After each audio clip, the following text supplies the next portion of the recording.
Tengan todos muy buenos días.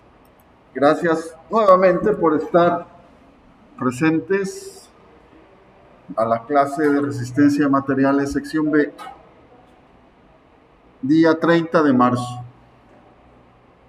Entonces el día de ahora, mire, vamos a empezar, vamos a hacer la primera parte de la clase. La primera parte será ejemplo de esfuerzo por flexión y cortante.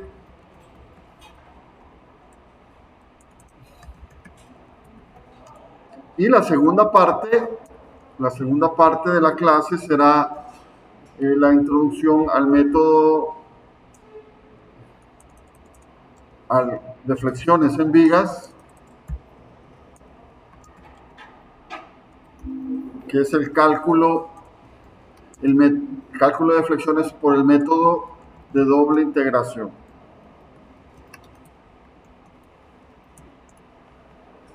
Ya. Entonces así estaremos, ¿verdad? Para ir avanzando ya más rápidamente en el temario. Entonces presento ahora ya en la pantalla la clase.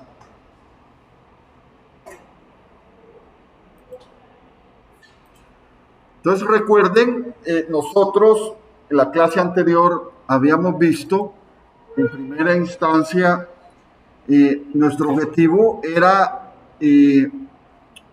obtener el valor del esfuerzo cortante, decíamos tau horizontal, que se daba por la diferencia de flexión que existe, ¿verdad?, entre dos secciones, 1 y 2, que estaban separadas por una pequeña longitud de X. Entonces, demostramos que ese tau, que proviene en efecto de una fuerza cortante de F, ¿verdad?, dependía de, como les repito, de la diferencia que hay de esfuerzos por flexión. Y lo determinábamos, como bien menciona aquí, para el esfuerzo cortante horizontal, ¿verdad? Entonces, el punto era que ese de F, ¿verdad?, iba a depender también del área que estaba por encima de esa fuerza cortante, y yo recuerden, integraba los esfuerzos por flexión en ambas secciones, los M y entre I, y llegamos a la ecuación universal del esfuerzo cortante, que era tau igual a BQ entre IB. Y decíamos, mire, ese esfuerzo cortante es igual a la fuerza cortante que actúa en la sección transversal. Q era el momento estático de área, recuerden, y yo lo definía simplemente como el área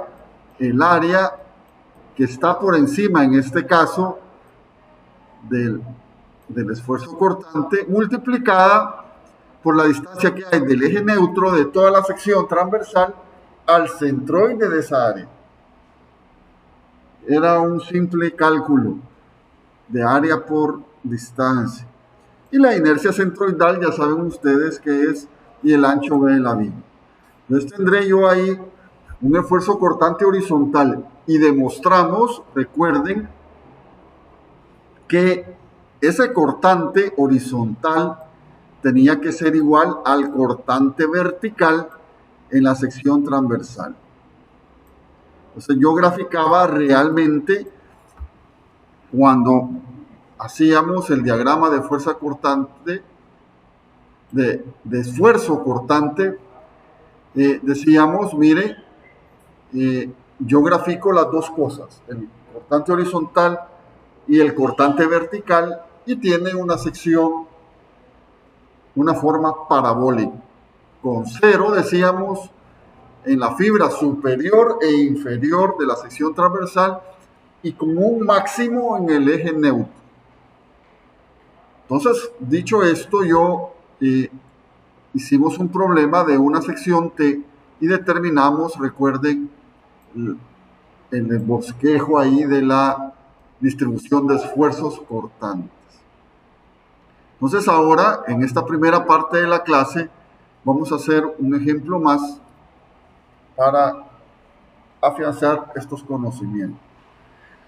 Dice ahí, determine la longitud máxima del claro de la viga sin exceder los esfuerzos máximos permisibles a flexión y cortante.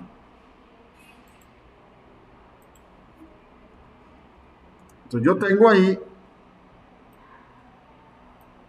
una viga, mire, una viga la cual está simplemente apoyada y la pregunta es, mire, ¿cuál es la longitud del claro L que puede soportar esa viga si, en primer lugar, yo la cargo gravitacionalmente con una carga uniformemente distribuida de 6 kilonewton sobre metro? La sección transversal que se muestra, ¿verdad? Tiene pues, una sección rectangular que tiene un ancho de 0.14 metros y un peralte de 0.24 metros. De hecho, los esfuerzos máximos permisibles a flexión y cortante están descritos aquí y me dice, mire, ese esfuerzo máximo permisible por flexión sigma max vale 8.2 por 10 a la 6 newton sobre metro cuadrado y el tau máximo 8.2 por 10 a la 5 newton sobre metro cuadrado. Entonces, si se fijan también, si observan el tau, el esfuerzo cortante permisible es menor que el de flexión. Entonces la pregunta es, ¿cuál es la longitud máxima del claro que yo debo colocar ahí si le introduzco, le cargo con esa carga W de 6.5 kilonewton metro? Bueno, entonces lo que yo tengo que hacer es basarme en primer lugar en la definición de lo que es un esfuerzo por flexión y lo que es un esfuerzo por cortante. El esfuerzo inducido por la flexión debido al momento flector interno de la viga dijimos que era el momento por Y entre I, donde Y era el brazo desde el eje neutro medido desde el eje neutro hacia cualquier fibra, hacia arriba o hacia abajo de él, ¿va? Y la inercia I era la inercia centroidal. Y tau lo acabo de explicar ahorita en la introducción de la clase, BQ entre IB, ¿va? No lo repito. Entonces, si yo igualo, mire, los esfuerzos máximos, en este caso el de flexión, y lo coloco en esta fórmula, ¿verdad? Y maximizo el Y, es decir, el esfuerzo máximo por flexión, dijimos que va a estar en la fibra superior, aquí donde estoy poniendo las X, en la fibra inferior, ¿ya? Entonces el Y será la mitad de 0.24, ¿ya? Ya que el eje neutro está al centro, es una simple viga rectangular. Yo tendré 0.2 ahí. El momento es un momento que yo voy a encontrar con base al esfuerzo máximo que me prescribe el material en este caso. Y la inercia la puedo calcular, aquí está, mire, como un doceavo de 0.14 por 0.24 al cubo, igual a 1.6128 por 10 a la menos 4 metros a la cuarta. Ojo, el cubo aquí es el peralte, porque la viga está flexionando alrededor del eje neutro, que está en X. Entonces, mire, para el esfuerzo por flexión, yo ya tengo el Y, que será la mitad de 0.24, en este caso arriba y abajo, lo vamos a tomar arriba y abajo. Aquí está Y barra .2 metros. Entonces, ya, para el esfuerzo por flexión, lo que yo quiero buscar es un valor de momento, ¿verdad?, que está sujeto, en efecto, al esfuerzo máximo por flexión que el material aguanta. Entonces, si hago eso, por ejemplo, para la flexión, mire, tendré el esfuerzo permisible, aquí está, 8.2 por 10 a la menos 6, por 10 a la 6, por el momento M, por el Y barra, entre la inercia centroidal. Resulta que si despejo de esa ecuación el momento, me queda 11.020.8 newton metro. ¿Qué significa este momento? Es aquel, ¿verdad?, que la viga puede soportar como máximo utilizando el esfuerzo máximo permisible que el material tiene por flexión. Es decir, estos valores que me dan a mí, esto viene del fabricante. El fabricante le dice, mire, la viga que usted está poniendo ahí aguanta eso.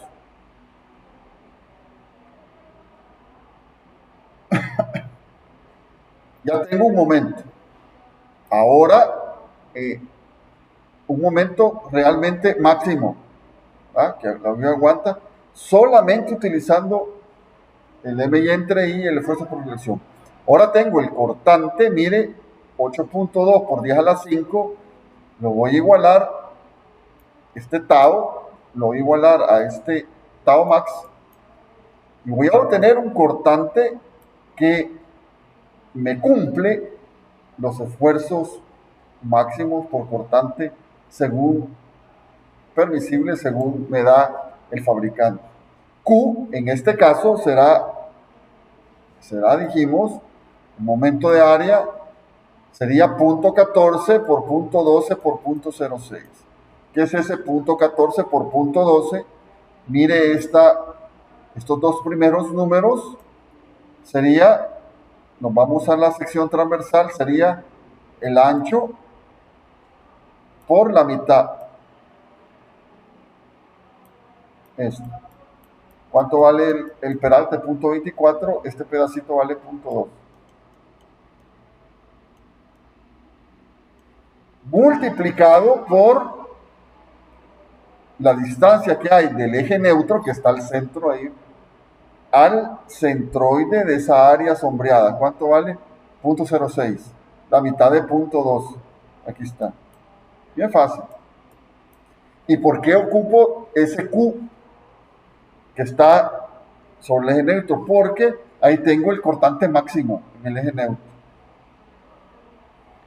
Ese Q me da 1.008 por 10 a la menos 3 metros al cubo.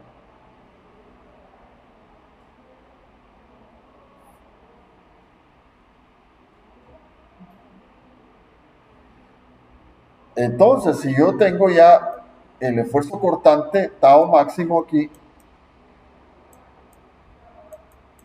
el B, ¿verdad?, el Q, que lo acabo de calcular entre la inercia y el ancho B de la viga, 0.14, puedo obtener una fuerza cortante de 18.368 newton. A ver, ¿qué hago? ¿Cómo puedo entonces encontrar unas longitudes asociadas a cada uno, longitudes máximas que yo puedo colocar en el claro, asociadas al momento y el cortante que he obtenido de las fórmulas MY entre I para flexión y BQ entre IB para cortante? ¿Cómo podría encontrar esas longitudes máximas asociadas a esos momentos? Bueno, si yo quiero maximizar, debo de encontrar cuál es el momento flector interno, ahora máximo, debido a esta carga W de 6.5 kilonewtons sobre metro en este claro L. Fíjense que la primera parte del análisis yo ocupo propiedades estructurales netas, esfuerzos permisibles y propiedades de la sección transversal, no más geométricas.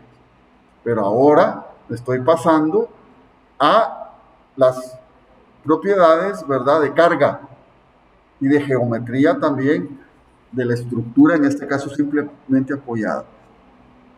Donde, en otras palabras, se encuentra el momento flector máximo de una viga simplemente apoyada con una carga distribuida hasta el centro. ¿Cuánto vale? Recuerden, vale WL cuadrado entre 8. ¿Verdad? Ustedes lo pueden hacer, hicimos un ejemplo anteriormente, el diagrama de fuerza cortante y momento flector. El momento en el centro del claro es la carga distribuida por su longitud al cuadrado entre 8. O sea, hace un corte, mire, hace un corte en L medios y calcula este momento flector interno, le va a dar por equilibrio WL cuadrado entre 8. ¿Va? Ese WL cuadrado entre 8 se ocupa mucho para prediseño, por ejemplo. Entonces, si yo igualo ahora este momento, mire, aquí W ya sé cuánto vale, 6.5 kilonewton metro, puedo despejar L.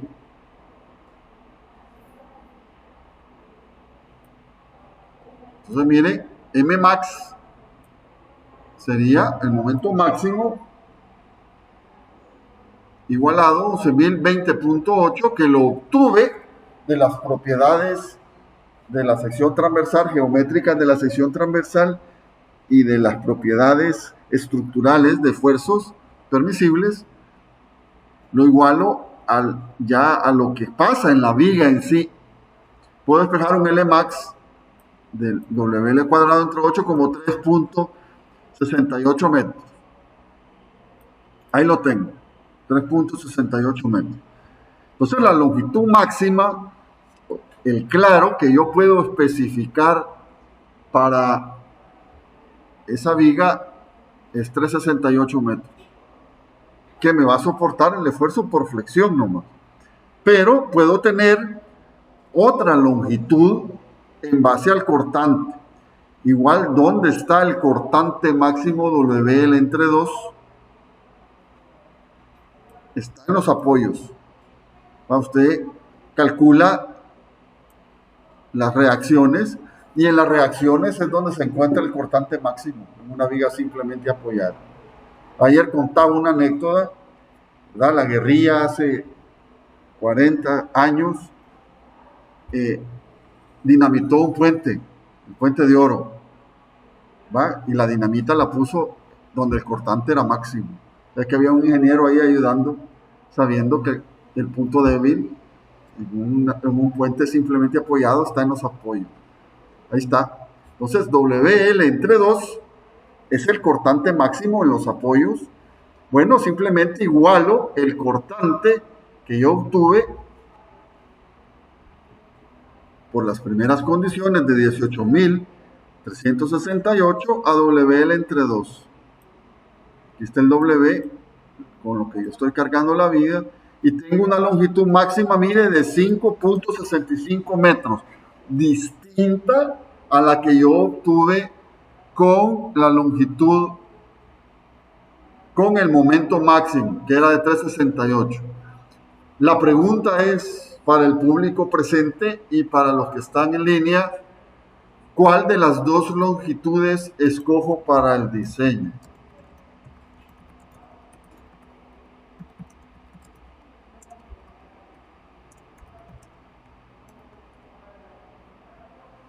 Pregunta ya al otro lado, en línea y también presentes, ¿cuál? Bien, Kevin, pienso que la menor, dice. A ver, Kevin, ¿por qué? Puedes escribir en el chat o abrir el micrófono si deseas. ¿Por qué la menor? Te ayudo ahí con el... ¿Por qué la menor? A ver.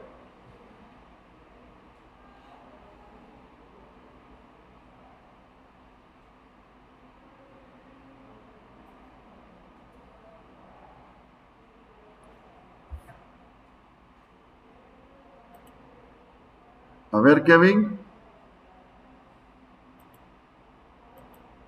¿por qué escoges la menor?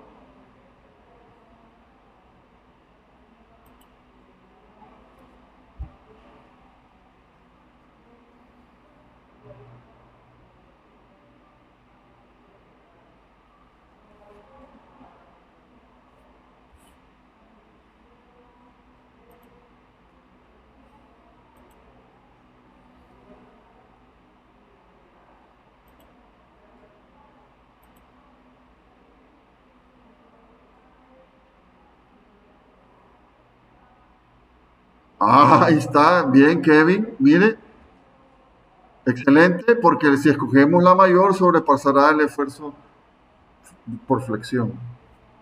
10 para Kevin. Sí, mire, si usted escoge, excelente, Kevin, esa es la respuesta correcta.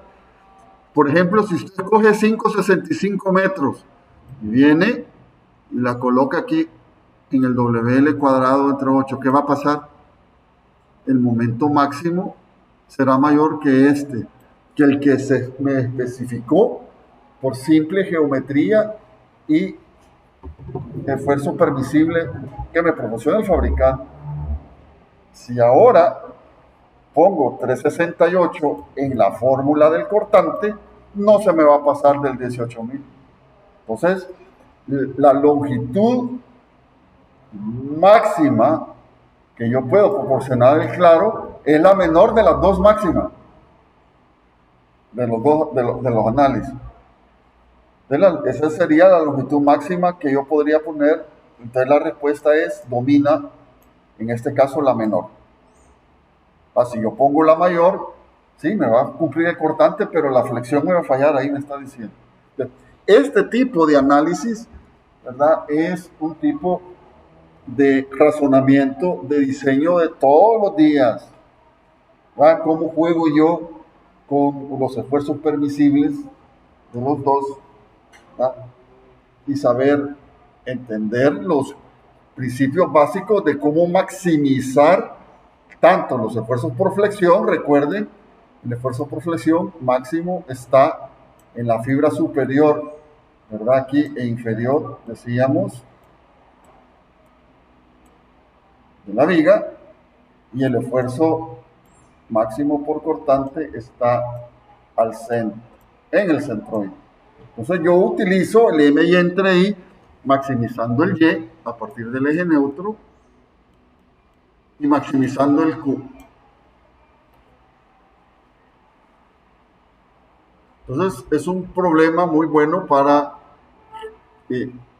tener en cuenta la acción combinada, porque en la realidad el esfuerzo cortante no está solo, ni el esfuerzo por flexión están solos, están los dos. La cortante y la flexión van a estar ahí siempre. Entonces yo tengo que cubrirme las espaldas en el diseño y en el análisis sabiendo estas cuestiones fundamentales.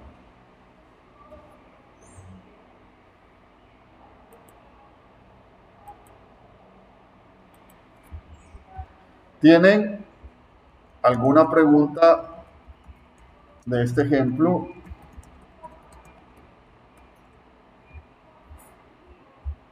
¿Está claro?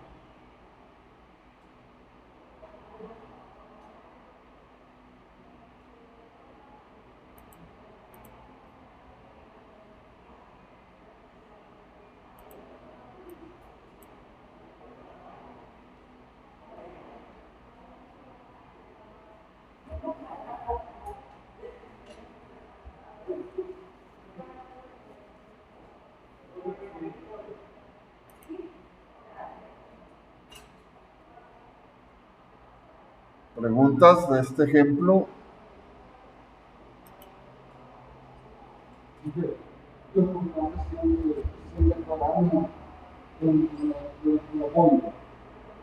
Los cortantes máximos.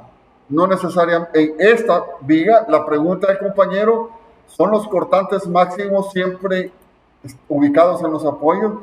En este caso, de una viga simplemente apoyada, con esta carga sí. Pero podrás tener otra distribución de apoyos, de soportes y cargas puntuales o Métodos aplicados que te hagan tener el cortante en otro lado máximo. Sí, dependiendo de la viga. Yo puedo tener, por ejemplo, algo así, con un voladizo, ¿verdad? Una carga aquí y otra por aquí, distribuida. Ya el cortante no te aseguro que esté en los apoyos, dependiendo de cómo sea la viga. Pero en el caso de las simplemente apoyadas, sí está ahí. Pues tendrías que buscar, respondiendo a tu pregunta, perdón, tendrías que buscar a través del diagrama dónde está el máximo y eso utilizar aquí, esta fuerza.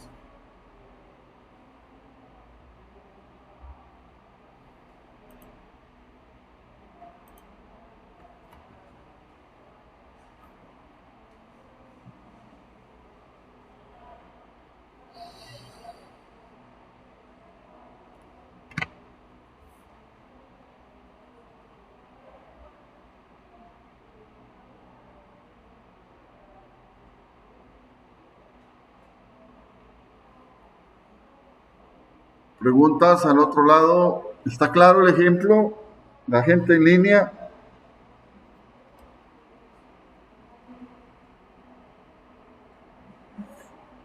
Gracias, Kevin.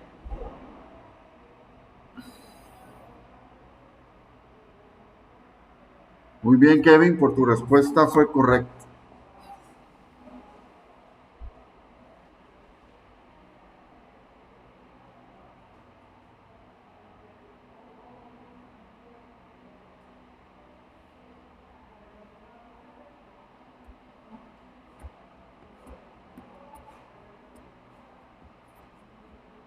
Seguramente cuando venga el invierno bajará la presencia de estudiantes. Van a querer quedar en la casa, está lloviendo, no van a querer venir. ¿Ah? Hoy ha bajado aquí la afluencia de estudiantes presenciales, posiblemente por el clima. Pero bueno. Bueno, gracias Mario, gracias Marcelo, Marcela, gracias Katherine por sus comentarios positivos. Bueno, entonces vamos a empezar un nuevo tema que es el tema de deflexiones en vigas. Tema igualmente importante para la ingeniería.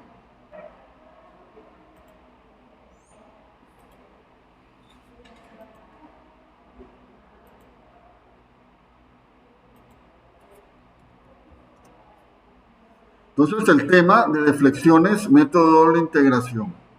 Sepan que estos apuntes, ¿verdad? Prontamente se convertirán en un libro formal. Estos son los machotes, lo que estoy pasando ahorita. Y pensamos con la universidad publicarlo con algún editorial de renombre internacional, como McGraw-Hill o algo así. Y hay un montón de cosas que yo les digo ahí y no están en los libros. Si ustedes me dicen, miren, lo que usted dice está en los libros, hay un montón de cositas que los libros no dicen. De alguna manera, algunos autores son egoístas, se lo guardan. O lo dicen en clase, pero no lo ponen en el libro. O ninguna de las dos. Entonces, estamos ya pensando en la producción de un libro profesional. ¿Por qué? Porque esto acredita a la universidad. Los libros y las publicaciones, artículos científicos, ¿verdad? Cuando nos evalúa el ministerio o otra agencia, ¿verdad? Ustedes sabrán, ingeniería civil está acreditada, carrera está acreditada a nivel centroamericano, ¿verdad? Ha sido por las producciones. Entonces me he dado cuenta que resistencia de materiales con los años es una materia complicada, ¿sí? No es fácil. Y dos, es bien fácil perderse. Si usted no tiene una guía, usted va a agarrar un libro, pero ese libro no tiene nada que ver con otro de resistencia de materiales. No sé si ya curiosearon ustedes. Es bien fácil perderse. Entonces, también hay que aterrizarlo a la cuestión de practicidad. Entonces en eso estamos trabajando. Entonces esto que ven aquí ustedes lo van a ver un par de años o 3 años publicado con alguna editorial en Estados Unidos, pero igual. Entonces reflexiones dice método de la integración. La vista lateral de la superficie neutra de una viga deformada. Voy a dar aquí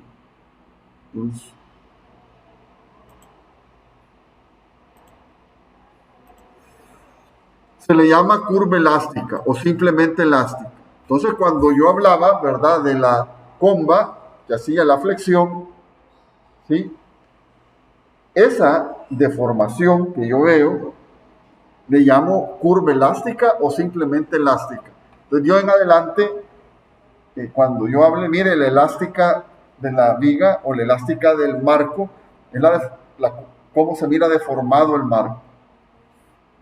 Entonces, yo lo que quiero como ingeniero es saber cuánto valen las deflexiones Y en cualquier punto de la viga. Yo debo de saber cómo se deforma eso, milimétricamente. Si no, no estoy estudiando ingeniería, estoy estudiando otra cosa. Yo debo de saber calcular cuánto deflecta eso. Todos los allá, ya sea hacia arriba o hacia abajo. A Y le llamamos, ustedes van a encontrar en los libros flecha, que es una deflexión, es la misma deflexión, y también, además de las flechas, yo debo de saber calcular cuánto gira cada punto en la viga. La viga no solamente deflecta, sino que si ustedes se ponen a pensar, cada punto de la viga también está rotando. Entonces, la rotación y la flecha, vamos a ver, están íntimamente relacionadas ahí. Entonces, a continuación se deduce la ecuación de dicha curva. Es algo fabuloso, ¿verdad? Y cómo calcular el desplazamiento vertical o la deflexión Y de cualquier punto en función de X. Es decir, mi objetivo es, mire, cuánto vale la flecha o la deflexión en función de X. Lógicamente eso tendrá unas cargas ahí.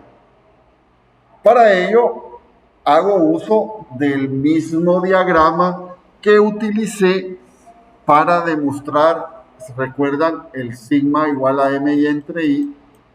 Y lo que hacíamos era disectar o hacer un loop de una sección de la flexión de la viga. En este caso, mire, ¿verdad? El eje X, este eje que está aquí, es un eje positivo hacia la derecha y Y positivo hacia arriba. Mire, ya les pone a ustedes todo lo que vaya hacia arriba es positivo.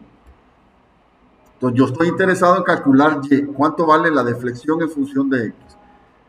Entonces miro ahí, pongo la carga en la viga y esto tendrá una deflexión. Entonces lo que estoy haciendo es cortando ahí la parte, por ejemplo, la más baja, por ejemplo, de la viga. Y analizo un ancho de X. Dijimos, recuerden que iba a existir un radio de curvatura ρ que tendrá una abertura de θ. Ese radio de curvatura ρ toca un punto tangente a la deformación. Esto que estoy subrayando es la elástica, la deformación, ¿verdad?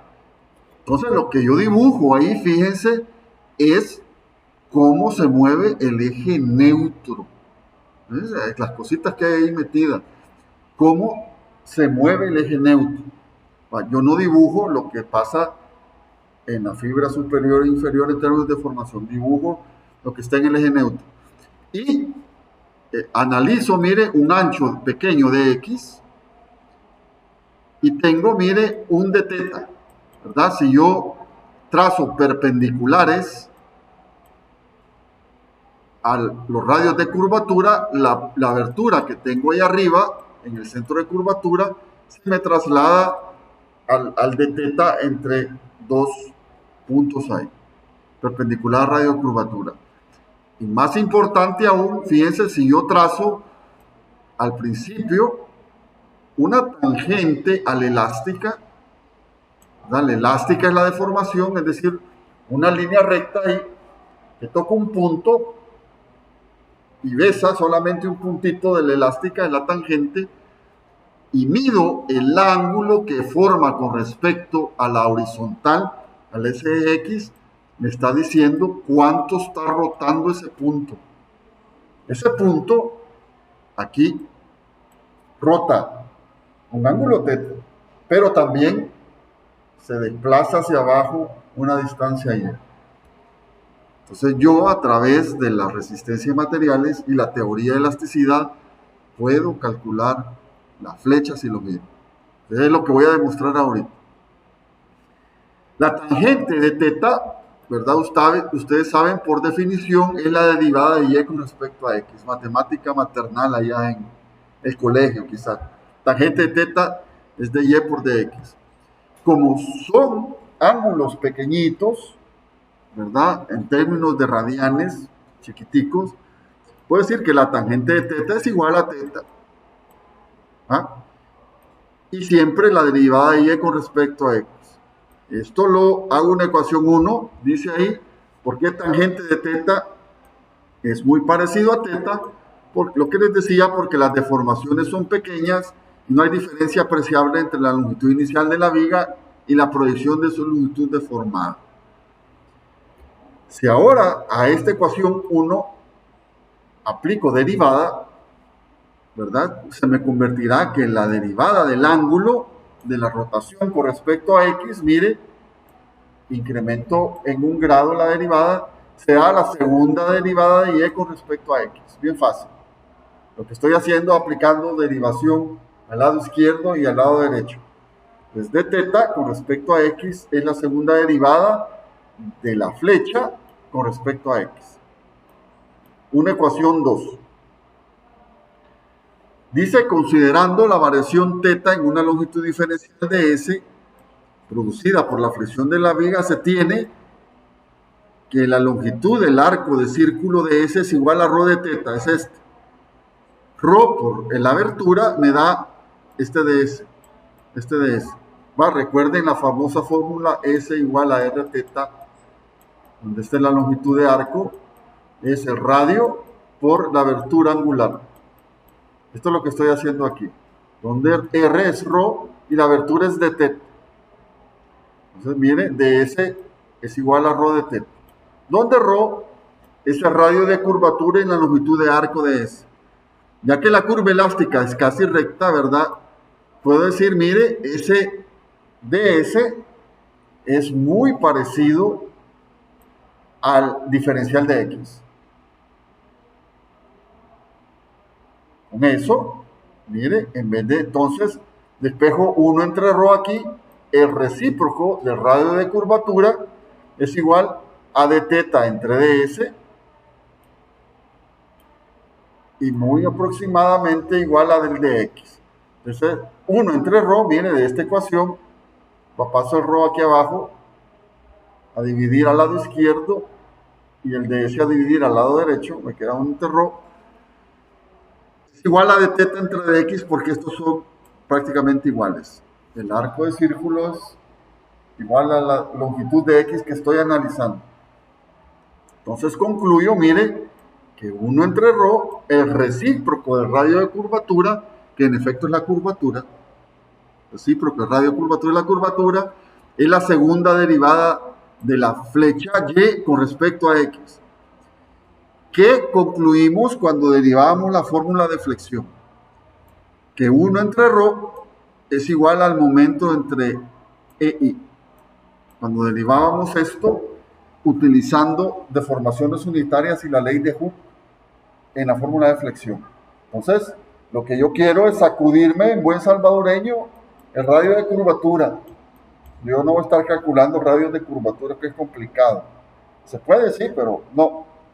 Entonces, igualo el momento entre la EI, módulo de elasticidad e inercia, igual a la segunda derivada de Y con respecto a X, obteniendo una ecuación número 7.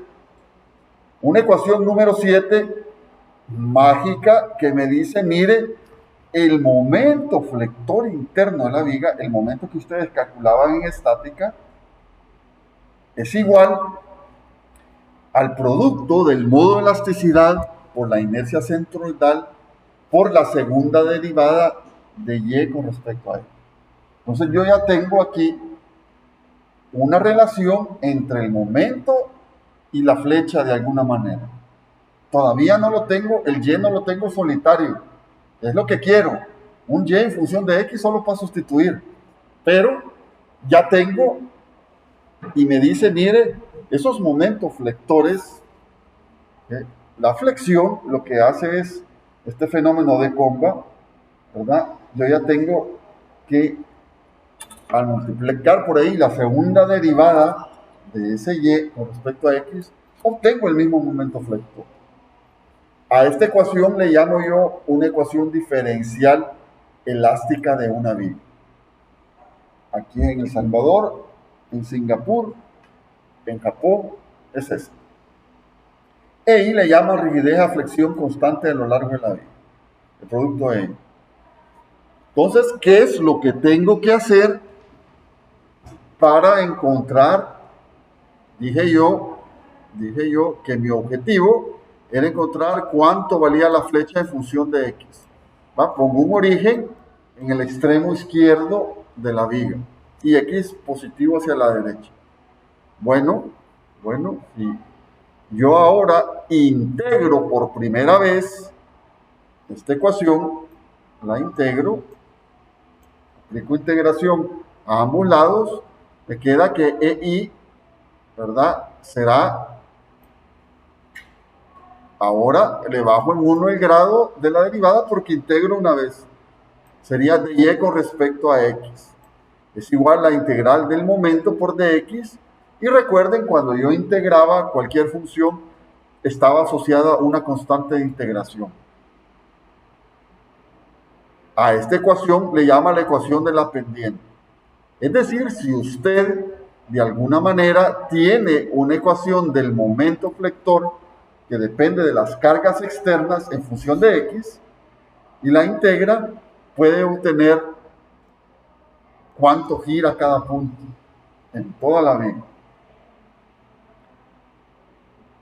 Y si vuelvo a integrar por segunda vez esta ecuación, la integral, mire, tendré EI por la flecha que yo ando buscando.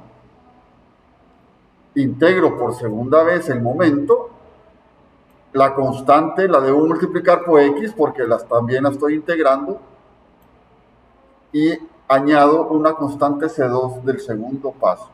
Entonces, por eso se llama el método de doble integración, porque la ecuación diferencial elástica de la viga, en efecto, la integro 2 veces para conocer mi objetivo, la flecha.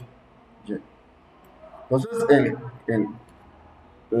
la trama del asunto aquí es simplemente obtener una ecuación de momento en función de x según cargas y apoyos y geometría de la viga, que voy a integrar 2 veces y encontrar constantes que van a depender, como miraremos, de la geometría y las condiciones de frontera de ella. ¿Verdad? A esta ecuación se le llama la ecuación de la elástica de la viga. ¿Por qué? Porque Y ya me da a mí la flecha o la deflexión. En otras palabras, quien está causando, en este caso, las flechas son los momentos flectores. Es lo que les dice, está bien claro ahí. La flexión, ¿verdad? Que nos provoca estas combas, es la causante de las flechas.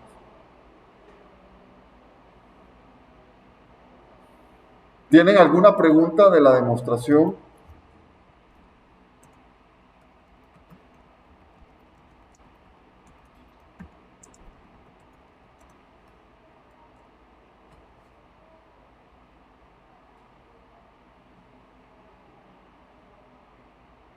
Preguntas de la demostración.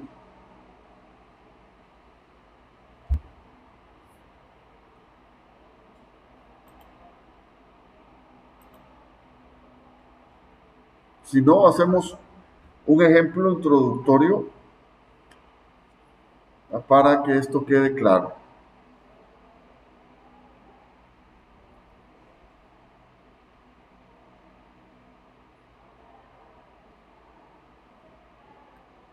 Preguntas los presentes y los que están en línea, si no hacemos el ejemplo.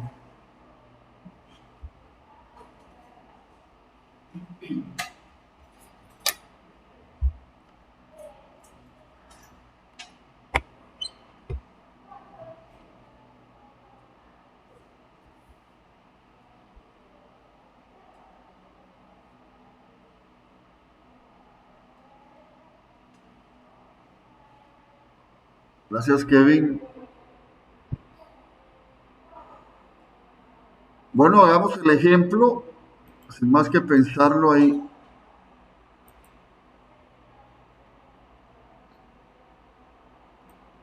Dice, una carga concentrada de 300 newtons se encuentra aplicada como se indica en la figura. Determine las ecuaciones de la elástica y la máxima deflexión de la viga. Es una viga simplemente apoyada, mire, a la cual aplico una carga de 300 newton en el punto B. El punto B está a 2 metros de A y a 1 metro de C. Entonces, al cargar eso, ¿verdad? Gravitacionalmente, lógicamente eso va a flectar hacia abajo. Entonces yo quiero calcular una ecuación que me dé la flecha en función de una distancia X que por lo general miro del lado izquierdo, ¿ya? El X. Calculo en primer lugar las reacciones, ¿verdad? Estática, reacción en A 100 newton, reacción en B 200 newton, por simple estática, y procedo a realizar y plantear mi ecuación de momentos en función de X. La ecuación de momentos tiene que estar en función de X. Fíjense, entonces digo, mire, la ecuación EI por la segunda derivada de Y con respecto a X es igual al momento, la ecuación diferencial. Bueno, el momento, mire, tendrá dos términos. Aquí dice 100X y menos 300 por X menos 2. Y voy a ocupar unos paréntesis angulares en X menos 2 que ya les voy a explicar qué es. Miremos el primer término de la ecuación, 100X.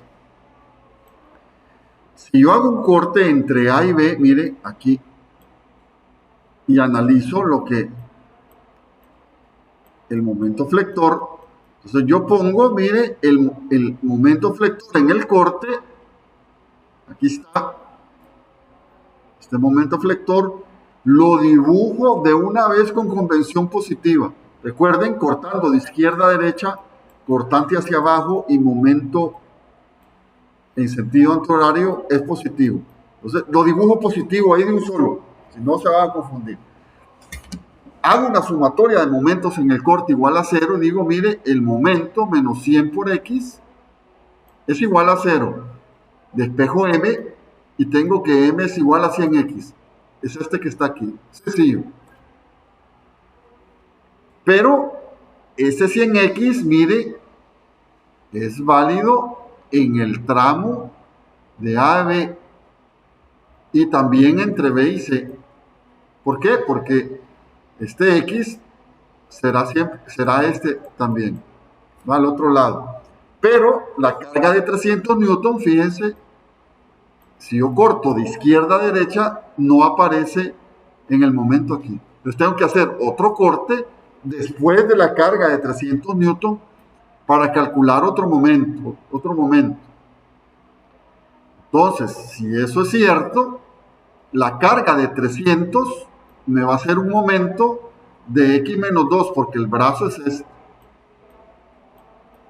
x menos 2. ¿Va? Y me lo va a causar negativo. Si usted hace sumatoria de momentos en el corte y despeja m, le va a salir el negativo ahí. El paréntesis angular, esos corchecitos que tengo ahí, fíjense, le pongo x menos 2 porque es el brazo, pero el paréntesis angular solamente funciona y es operable cuando tiene un valor positivo. Si no, no lo opero. Es decir, cuando x vale 1, ¿cuánto vale el paréntesis angular? Menos 1. 1 menos 2. Entonces no opera, no lo agarro. ¿Por qué? Porque no está trabajando. Si vale, por ejemplo, 250, x, en efecto 250 menos 2.5. Entonces opera, porque es mayor que 0 lo que está dentro del paréntesis angular. Entonces dice ahí, el paréntesis angular solo es válido para x mayor o igual a 2. ¿Ya? Entonces, ese paréntesis angular es clave. Entonces yo ya tengo mi ecuación de momento en función de x. ¿Qué es lo que tengo que hacer ahora? Integrar esto. ¿Cuál es integrar de 100x? Por ejemplo, es 100x al cuadrado entre 2. Matemática 1. Incremento el exponente en 1 y lo divido entre el mismo exponente. Y 300 por x menos 2, incremento en 1 el x menos 2 y divido entre 2. Entonces yo tengo aquí, mire, la integral de esos términos, que en efecto son 50x cuadrado y menos 150 por x menos 2. Y no se me olvide agregarle la constante. ¿Va? Unidades, si yo tenía newton metro, que era el momento, hoy que integro tengo un metro más ahí por metro cuadrado. Esta es la ecuación del giro. O sea que si usted coloca un valor de x cualquiera aquí y conoce la constante, que vamos a ver cómo la vamos a encontrar, puedo tener con cuánto gira en radianes es. Si integro por segunda vez, ¿verdad? Obtengo la flecha. Y por y, 50x al cuadrado, la integral es 50x cubo entre 3. 150 por x menos 2 al cuadrado, la integral sería 50x menos 2 al cubo. A la constante 1 le agrego el x porque la estoy integrando también. Y C2 es una nueva constante proveniente en la segunda etapa de integración. Entonces, yo ya tengo una ecuación en newton por metro cúbico que me da, en efecto, la elástica de la viga.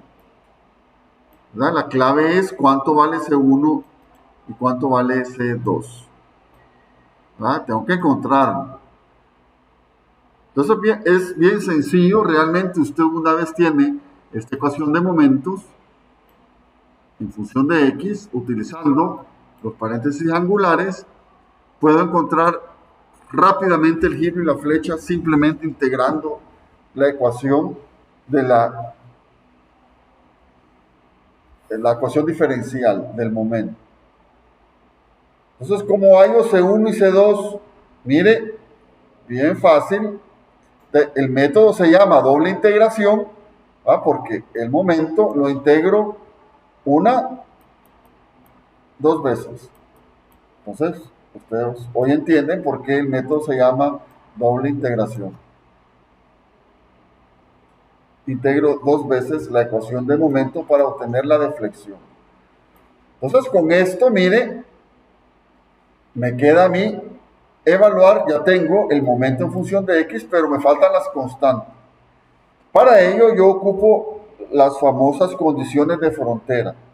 Yo sé que en x igual 0, la flecha vale 0. ¿Por qué? Porque es un apoyo que no cede y no se asienta, está rígido ahí. Entonces, en x igual 0, aquí está el x, mire, y vale 0. Si ahora esos dos valores de x y y los sustituyo aquí, y vale 0 cuando x vale 0. El paréntesis angular no lo ocupo porque no opera ahí, es negativo. C1 por 0 me da 0. ¿Cuánto vale la constante C2? 0. C2 es igual a 0. ¿Cómo encuentro la constante C1? La constante C1. Bueno, utilizo otra condición de frontera y sé que al final de la viga hay otro apoyo donde la flecha es 0. Aquí. En X, mire, X igual 2 más 1, 3. La flecha es 0. Entonces lo que hago es sustituir ahora aquí 0, pero con X3. Ahora sí, el paréntesis angular me va a trabajar. C2 yo ya sé que vale 0 del anterior y pongo C1 por 3 aquí. Es lo que he hecho aquí. Mire, por 3 menos 2, por 3 C1. Despejo C1 que vale menos 133.33 Newton metro cuadrado. Entonces, en efecto, simplemente evaluando condiciones de frontera, yo ya tengo los valores de las constantes que necesito para tener la ecuación completa. Entonces, el tramo AB tendré 50x cuadrado menos 133.33 para el giro. Integrando ya sé que es 50 tercios de x cubo. Lo que estoy haciendo es simplemente reescribiendo estas ecuaciones con las constantes. Y del tramo BC lo único que hago es agregar el paréntesis angular. Ustedes pueden decir, mire, esta es la ecuación de la elástica, pero solo opera el paréntesis angular cuando es positivo. Ahí está la ecuación de la elástica. Entonces, por ejemplo, el programa del libro ProStructural 3D lo que hace es que genera esta ecuación y los 1000 puntos que le ponen ustedes al final, evalúa la elástica en los 1000 puntos, lo grafica automático, en un loop de 1000 y lo hace. Entonces tengo yo la ecuación de la elástica y puedo saber en detalle cómo se me está deformando la estructura. Pregunta para el público o cosas que no están en los libros: ¿cuál es el significado físico de las constantes C1 y C2? Cuando yo era estudiante de resistencia a materiales hace más de 30 años, imagínense, exactamente 32 años, ustedes no habían nacido todavía, uno calculaba C1 y C2, y yo me preguntaba físicamente qué son estas constantes, y no lo lograba entender. Con los años uno de dar clase, irse a estudiar y todo eso, comprende qué es C1 y C2. A ver, ¿cuál es el significado físico de estas constantes? Algo tiene que decirme. Yo ya sé, mire, que esto proviene de flexión, ¿verdad? Etcétera, etcétera, del momento. Pero esa C1 y C2, físicamente, ¿qué representa? A ver, al otro lado, el libro que queremos escribir trae todos esos tips. A ver, C1 y C2, ¿qué significan físicamente? Ahí lo pueden ver. Al ver la ecuación, mire qué significa eso.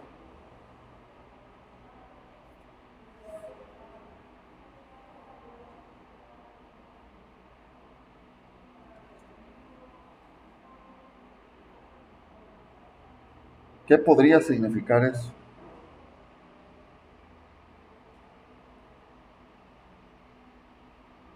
Fíjense, si ustedes miran,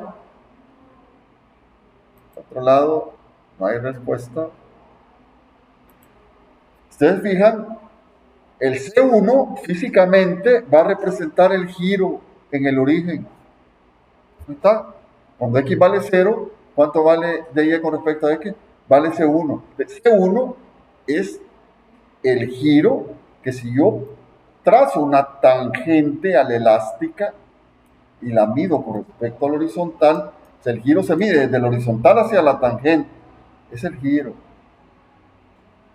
¿Verdad? Fíjense qué interesante la tangente. Usted, si la sigue aquí, la línea recta, y también pone el horizontal, el giro es el mismo, independientemente si lo mide a la derecha o a la izquierda. Ahí está.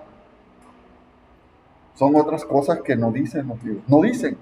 Si ustedes me muestran un libro ahí lo dejan, ese es el ángulo, y les ponen ahí.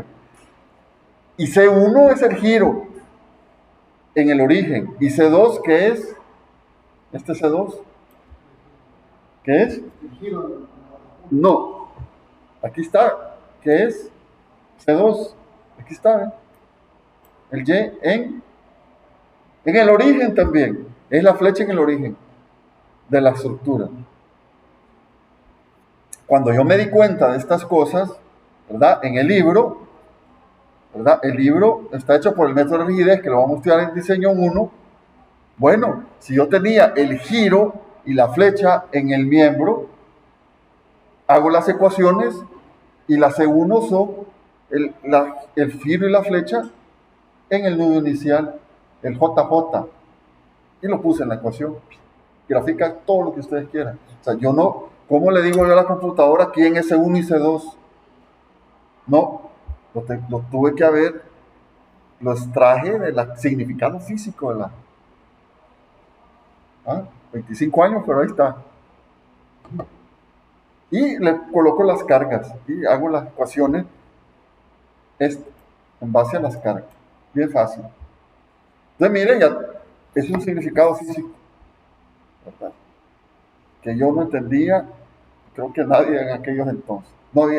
No teníamos ni programas para calcular nada. Todo era manual y era complicado. Hoy hay más cosas. Pregunta para terminar: ¿dónde está la flecha máxima de la viga? ¿Dónde se imaginan que está la flecha máxima? Les piden ahí, miren, calcúleme la flecha máxima de la viga. Estará en algún punto de X entre A y B. Pero ¿a dónde estará? ¿Qué condición, en otras palabras, debo buscar yo en la elástica en términos de pendiente para que la flecha sea máxima?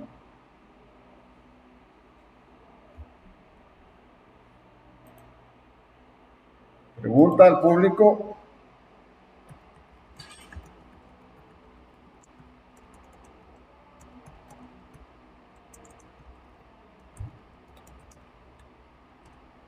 ¿Dónde se encuentra la flecha máxima?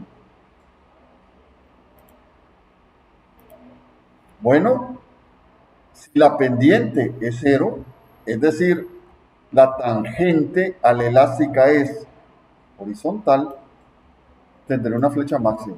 ¿Recuerdan cuando en matemática hallaban los máximos de las funciones donde las pendientes eran 0? Igual es aquí. Entonces, si la pendiente, es decir, es una línea horizontal, es lógico, aquí abajo, mire, la pendiente es 0, no hay giro. Ese punto queda igual, no gira. De la pendiente 0, tendré yo la flecha máxima. Entonces, ¿qué es lo que hago? Mire, la ecuación del giro la igualo a 0 para obtener un valor de X que luego introduzco en el valor de la elástica para obtener la flecha en sí. Entonces, igualo a 0 el giro, obtengo que la pendiente en X igual 1.633 metros es 0 en ese valor de X. Entonces, luego sustituyo en la ecuación de la flecha el valor de 1.63 para obtener el valor máximo, que vale menos 145.1549 newton metro cúbico. Si yo coloco un modo de elasticidad de 10 por 10 a la 9 newton sobre metro cuadrado y una inercia de 1.5 por 10 a la 6 metros a la cuarta, obtengo una flecha de menos 9.67 milímetros. En el método de integración, flechas negativas quieren decir que van hacia abajo. y flechas positivas, quiere decir que va hacia arriba. Bien fácil. Entonces, es lógico que la máxima flecha es negativa. Menos 9.67 milímetros, ¿verdad? Y lo obtengo donde la flecha es máxima.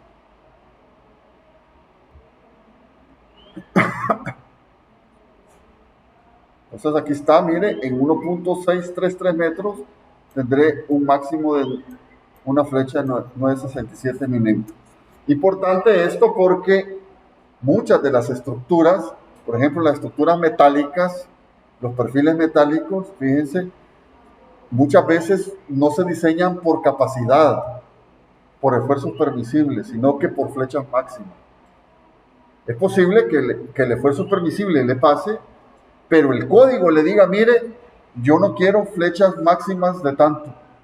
Hasta ahí ¿Por qué? Porque el cliente se asusta cuando ve una flecha ahí demasiado agravada. Entonces los códigos, las reglamentaciones le limitan la flecha, entonces el diseño muchas veces se rige por la flecha. Entonces yo debo conocer cuánto es la flecha máxima. ¿Ya? Lo que estoy diciendo es bien importante. Muchas veces, y de hecho los diseños, lo primero que yo reviso también son los desplazamientos. ¿Va? En edificios, en el desplazamiento lateral por sismo, yo voy a ver cuánto se desplaza y miro cuánto me rige el código. Muchas veces ese desplazamiento rige el diseño y no la capacidad interna de los materiales. Bien crítico. Entonces, usted me podrá preguntar, ¿para qué sirve calcular flechas? Sí, señor, le va a regir el diseño. El programa, el ProStructural 3D, les dice a dónde está la flecha máxima. Se los pone ahí, en un archivo. ¿Ah? Porque si divide usted en 1000 partes la viga, y agarra el máximo de las 1000 y lo puede corroborar con el método dependiente de flexión. De hecho, la tarea tiene eso. ¿Tienen preguntas de este ejemplo? ¿Preguntas?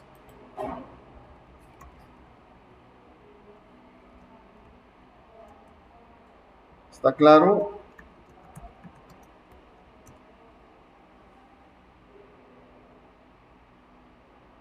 ¿Está claro?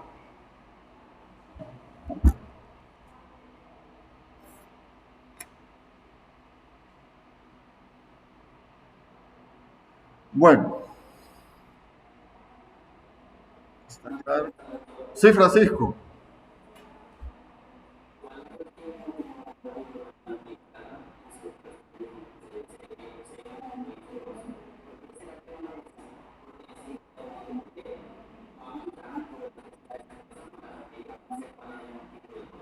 Claro, claro. Muchas veces los autores no les gusta poner todo en los libros, ¿verdad?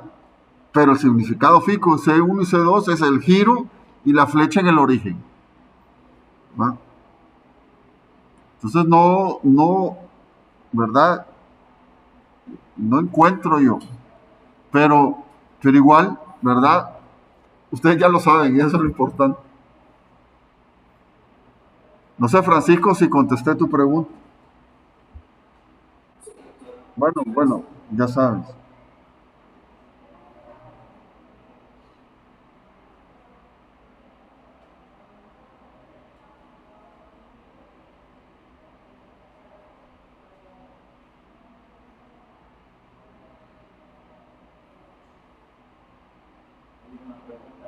Sí. Ah, me pregunta, el módulo E y la inercia centroidal que aparecen al final del ejercicio, ¿de dónde se obtienen? Sí, son datos del problema, ¿verdad? El problema originalmente te dice, mire, la viga tiene, ¿verdad? EI, pero tú puedes jugar, ¿verdad? En este caso, yo lo puse ahí para tener un valor absoluto numérico, ¿verdad? Y que no quede en función de EI. Pero tú puedes cambiarlo también, poner otro modo de elasticidad y otra inercia, entonces te va a cambiar la flecha. Estos son datos.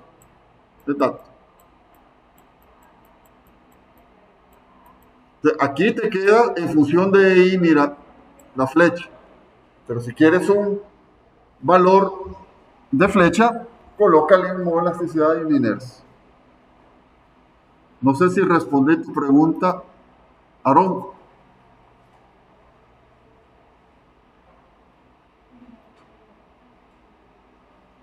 Es un dato. Bueno, si no hay más preguntas, allá al otro lado marque asistencia donde sabe hacerlo, digital, y la gente que vino me pasa la lista y yo los marco aquí. Bueno, muchas gracias y nos vemos el viernes 10:15, si Dios quiere.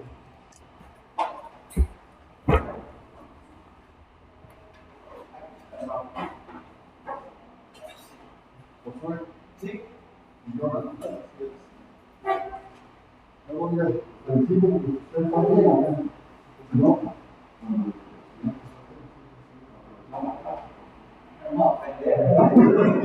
Excelente. Vamos. Bueno, nos vemos.